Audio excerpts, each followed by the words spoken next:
I'm Grant Cavanaugh, the founder of Authors of Boston. I was CFO for an early stage company, and every day our vision for the future would change. Our financial forecasts felt like they just couldn't keep up. We bought financial planning tools to help, but even after spending $10,000 or $20,000 a year, it always seemed like our forecast was out of date. I wanted to solve that by offering a low-cost tool that could keep up with the pace of an early-stage company. We've cut the messy task of financial forecasting into a series of small choices, each informed by the best data on other companies. That's all to help you stay quick and confident. So given all that, let's get in and model a company. Here we've loaded up an example company. First, we start with cash.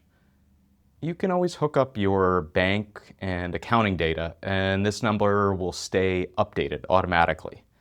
But if your bank's feed is down, which happens a lot, fast modeling requires that we have the option to punch in numbers ourselves. Next, we'll look at burn rate. That's the rate that cash is coming in or out of the business. This is going to give us a baseline of comparison as we add in layers of data in the future. We do have data streaming for this company, so we can pick a historic window for our monthly burn rate. We could also take an average of these, or we could just type in our own numbers. We'll also pick a metric that we're going to revisit over and over again. Each of the metrics on the platform help you see how cash flows shift as you add new layers of information like revenue or changes to the team. For cash burning companies, that's often just going to be their zero cash date. We can see what period by period cash flows would be if we applied our baseline estimates of burn out into the future here. Now it's time to add in our team. A company's salary accounts for 60 to 80% of total spend, so a good forecast needs a good sense of the team.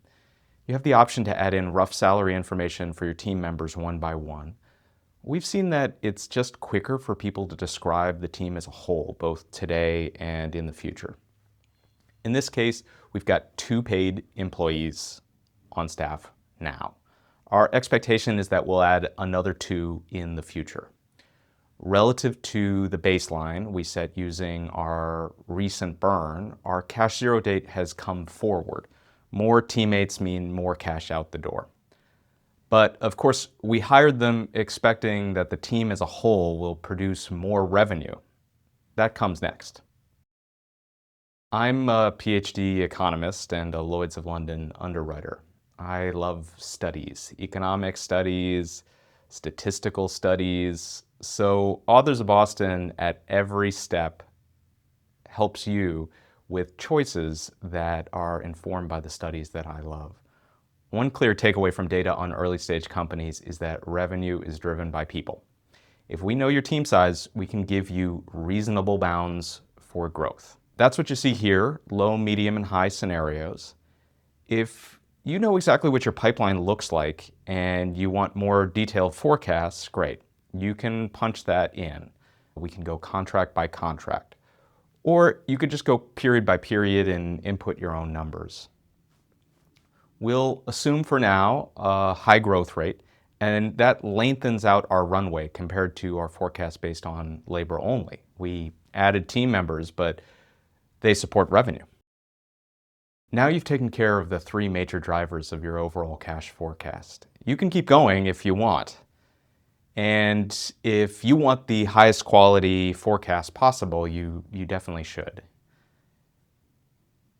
Next, we'll look at gross margins, expenses beyond labor, and financing. And at each of these steps, we're going to give you bite-sized choices informed by studies, just like before. But we've set this all up so that you model the most powerful drivers of your future first. So just covering cash, labor, and revenue means that you're going to get a forecast that goes most of the way towards a reliable model. And if all you did was revisit your financial forecasts with this level of detail, then you'd still be better informed than the vast majority of early stage companies.